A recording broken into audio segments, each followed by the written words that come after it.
Hey everyone, welcome back to the channel. Today we're actually in the truck. We're heading to the coal terminal, hopefully to get some coal. I haven't been there since last year, and last year whenever I was there, it had changed hands and there was a little bit different process of getting coal, and they kind of acted like that, you know, it was out of the norm or something, but they sold it to me anyways. So I don't know. We'll just have to play it by ear. There's another place that if the place that I had been going to get coal, if they are out of it or if they won't sell it to me, then I'm going to try the other place and see how it goes with them. We'll see when we get there, and we'll see how all this works out. So we're back on the road from the coal dock. Things did not go exactly as planned. The coal dock did not have any coal. And then I went down to the next coal dock, and they also were out of coal. And they said that they'd probably have some next week. So I did get their phone number, so I can actually call them now to check ahead of time, or to check before I make a trip all the way out here. But while I was down this way, I decided to go ahead and get a load of gravel, and then that way my trip wasn't wasted. So it ended up being about, I don't know, 8 or 10 miles from where the coal dock was at. So it was a little farther than I thought it was. So I'm now on my way back to the house, and I'm loaded up. I've got a little over 3 tons of coal in the dump trailer, and the 2011 F-150 is pulling it without any problem. You know, a lot of people wonder about these 3.5 Ecoboosts, and they've been around for a long time now, and they're still questioning, and people are amazed when you tell them that your truck has a V6 in it and that you're pulling a dump trailer or something like that with it. So let me show you what's going on right now. I am traveling on Route 23 in Kentucky. So we've got some hills and stuff. We're traveling about 55 miles an hour.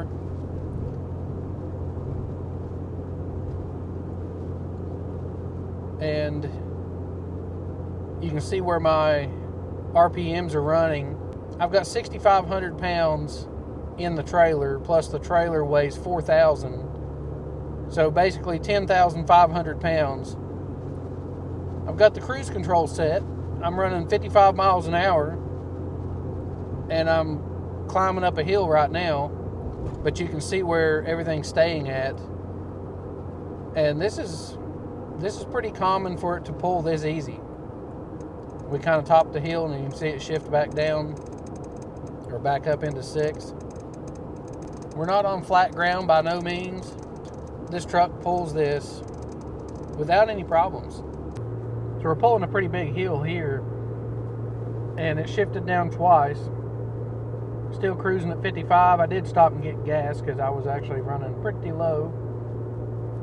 But you can see shifting down 2 gears, running 55 miles an hour.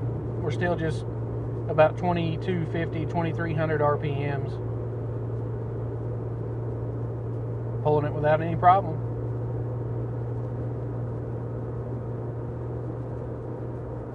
And like I say, we've got 10,500 pounds behind us. Couldn't be happier with this truck. So stay tuned to the channel too, because I am going to have a 10-year review on this truck and things that have happened, and you know, things that I've had to work on, replace, or whatever, and give you my thoughts and stuff on it overall, and try to kind of have a good idea of how much money was spent on it in repairs and stuff over the last 10 years. We've made it back to the house, and we're getting ready to pull the hill with our load of gravel. I put it in 4-wheel drive low, and I'm gaining speed to try to hit this hill with a little bit of speed behind it.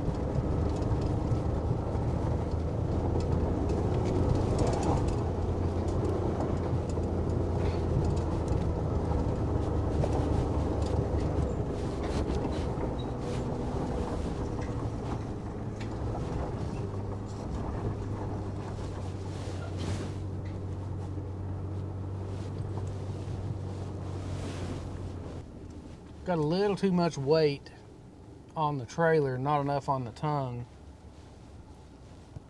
That made it a little bit sketchy coming up through there. So we made it up the driveway, and I have no idea how this is going to work. I've never tried this before, but I'm going to try to tailgate this load of gravel. Now I really need the gravel coming up the hill back here and, you know, on the steepest part of the hill, but I didn't want to try to do it there yet until I got, you know, an idea of how this was going to work. So I've got my chains hooked up here on my trailer, and I've got, you know, enough room there for a couple inches. I don't want to get the opening too small or too big, either one, because I want to lay just a nice even coat on the ground. So I've got them the same number of links on both sides. So I'm gonna go ahead and pop the tailgate, and hopefully I don't lose too much out of the back while I'm sitting here. But if I do, I'll just bring my box blade down here and just smooth it out with the tractor. It's not too big of a deal.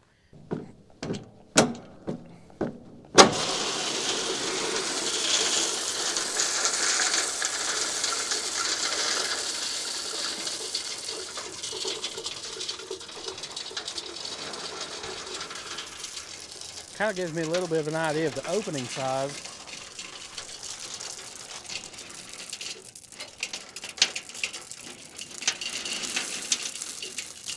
Definitely need to pull it together a little bit. So we're going to jump in here and try it. I've got everything adjusted where I think it should be.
I have to say I'm really happy with that. I have no experience of trying to tailgate using this trailer, and I'm really worried about getting on a sideways place with it and having that trailer raised way up in the air, because, you know, you see horror stories, or you've heard horror stories about you know, dump trucks and stuff. You get them off a little bit sideways and they're up in the air, and that weight just flops them right over. If that trailer's 14 feet and you've got that stuck up in the air, I'm really worried about, you know, having that top heaviness. So if somebody wants to make a comment below, let me know what you think about tailgating this hill and stuff with the trailer, and how, you know, maybe how much of a slope you think it will handle before it would actually tip over with it raised up in the air.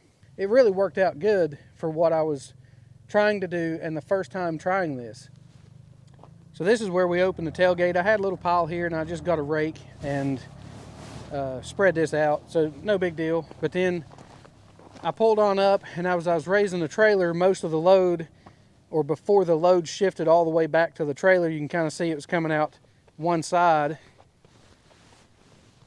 And as we got up to our soft spot, it really filled in. It slid back to the tailgate and started coming out really well, filling in this soft spot, which I still don't have nearly enough here. As you can see, that's a long ways down through there, and we got us a nice little fresh coat on there.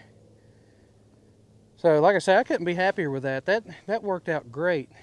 So one thing about the PJ trailer, though, I want to mention that seems to me just kind of a dumb idea, and I don't know exactly why they have it engineered this way. The doors on the back of the trailer where the ramps go, the door is designed to flip down, but whenever you dump your gravel, those doors actually kind of pop open a little bit, and the gravel hangs up in those ramp doors.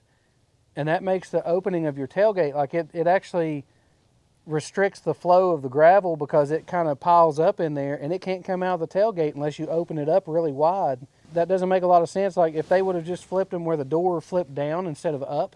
So these doors right here, they actually are, well, they got gravel stuck behind them right now, and you can't push them. So you can see from the inside how it's kind of flipped open, and whenever the gravel is coming out of the back of the trailer, that takes up that extra space, and your gap is a lot smaller where those ramp doors are at, and that makes your gravel come out uneven. So if those doors were flipped over, it would come out a lot more even. You wouldn't have stuff getting stuck in those doors. You wouldn't have to take them loose.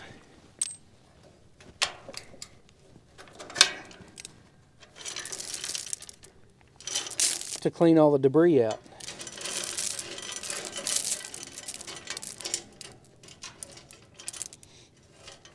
So you get a bunch of debris kind of stuck in there. It's actually even, you know, on the ramps and stuff here.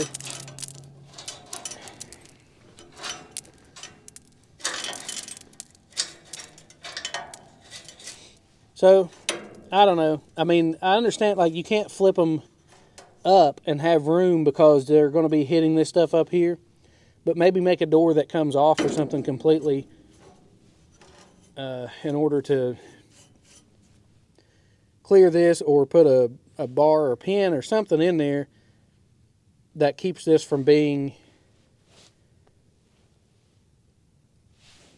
keeps stuff from catching in there. I may try to put a different type of keeper in here to hold that door back flat against the trailer frame in order to keep this from happening.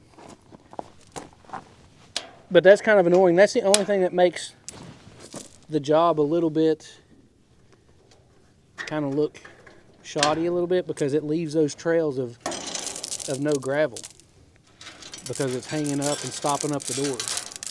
But I get it, because like I say, you can't put this type of a door on there and flip it up, because then it'll be hitting your tailgate and stuff up here, and there's not enough room to slide your ramps out then. So it has to flip down. But I don't know, maybe something could change there to make that a little bit more user-friendly, to keep material from getting hung up in this. That's going to wrap it up for today's video. It started out as being a coal video. I thought I was going to go get some coal, but that was actually a no-go. I went to the place I normally buy coal, and they were out, and they said, well, the guys down the road here, they might actually have some. Go check with them. So I went down there and checked with them, and they said they didn't have any, but they might have some next week. So hopefully they will. It was a no-go on the coal, but then it was great on the gravel, and it was great learning experience of figuring out, you know, the tailgate and all that kind of stuff on the trailer, and getting to spread the gravel that way. That is so much faster and so much easier than trying to do it with the tractor. Tractor is great, but doing it, if you've got a level enough ground and an area that you can tailgate it with the trailer, that works phenomenally. If you enjoyed today's video, I appreciate you hitting that thumbs up button. It really helps out the channel. Also, while you're at it, hit the subscribe button, follow along for all the projects and stuff we've got going on around the property, and thanks for watching.